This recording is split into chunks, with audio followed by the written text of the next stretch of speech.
Halo, selamat siang Bapak Ibu dan semua siswa Kumon Queens Park dimanapun Anda berada. Semoga semuanya dalam keadaan baik-baik saja ya.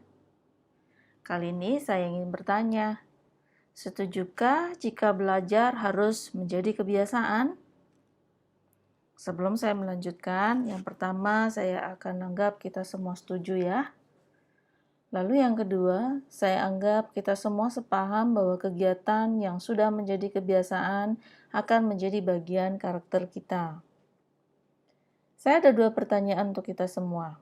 Pertanyaan pertama, bukankah belajar adalah kegiatan yang baik? Pertanyaan kedua, sudahkah kita semua memiliki sikap belajar yang baik atau memiliki kebiasaan belajar yang baik? Dulu, saat saya baru lulus sarjana, selalu ditanya apakah saya termasuk kategori fast learner saat interview.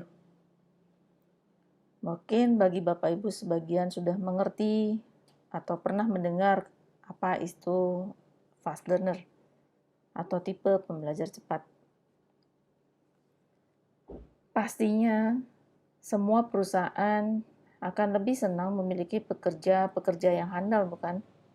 Itu sebabnya di dalam sebuah riset tentang sumber daya manusia unggul, yang dicari oleh perusahaan-perusahaan adalah karyawan-karyawan dengan tipe pembelajaran cepat.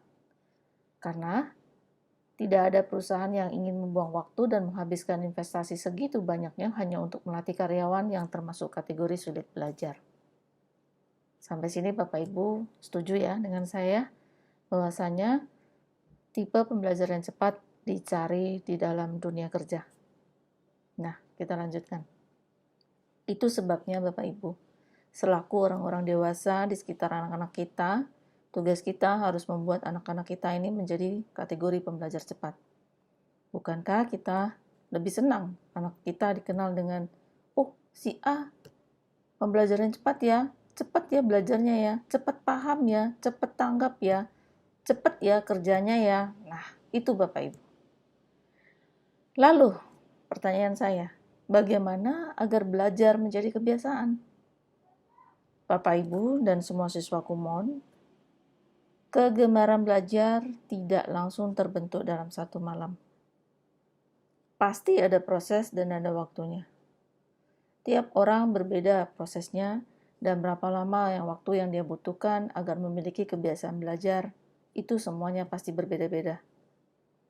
Peneliti psikologi kesehatan dari University College London, Ibu Philippa Lely namanya, kita sebut saja Ibu Lely, dalam sebuah penelitian yang diterbitkan di dalam sebuah jurnal tentang sosial psikologi, Ibu Lely dan tim memutuskan untuk mencari tahu berapa lama waktu yang dibutuhkan seseorang untuk membentuk kebiasaan baru.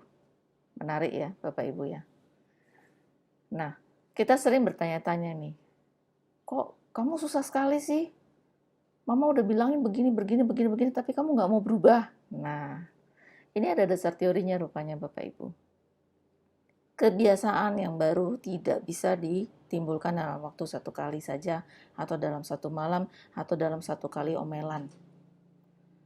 Karena Ibu Lely menemukan dari hasil penelitiannya, rata-rata seorang manusia itu butuh waktu antara 18 hari sampai 254 hari untuk membentuk satu kebiasaan baru.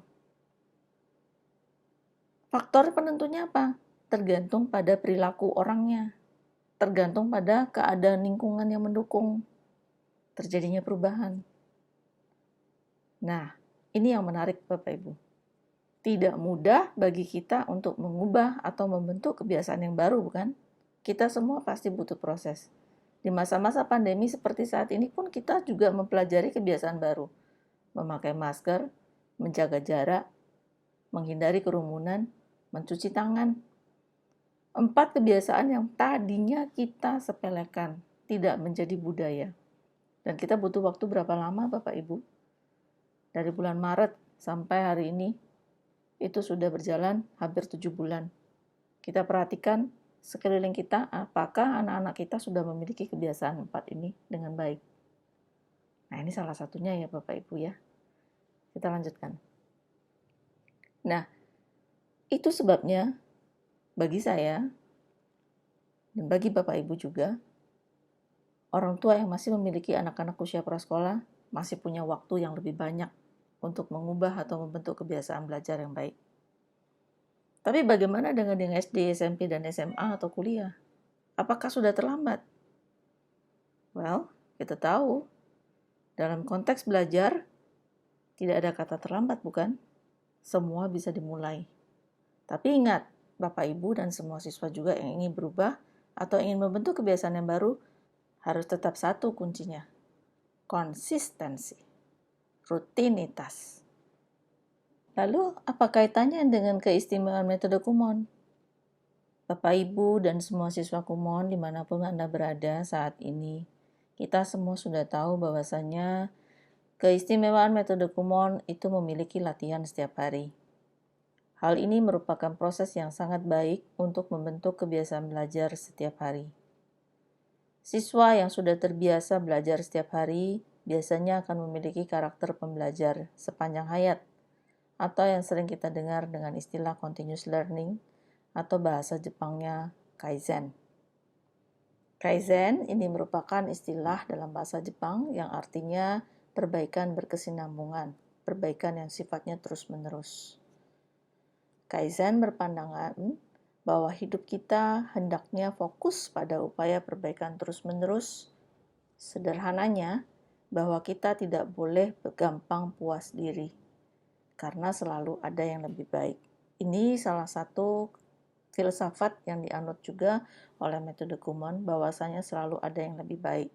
Sekarang dapat 100, enggak apa-apa, jangan sombong. Tetap saja terus belajar, bahwasanya nanti bisa dipertahankan atau tidak bisa dipertahankan, itu urusan yang lain. Yang penting sudah dapat 100, tetap harus belajar. Nah, kalau yang masih dapat 50, bagaimana? Ya berarti effort atau usaha untuk belajarnya harus lebih digalakkan lagi, didoublekan lagi.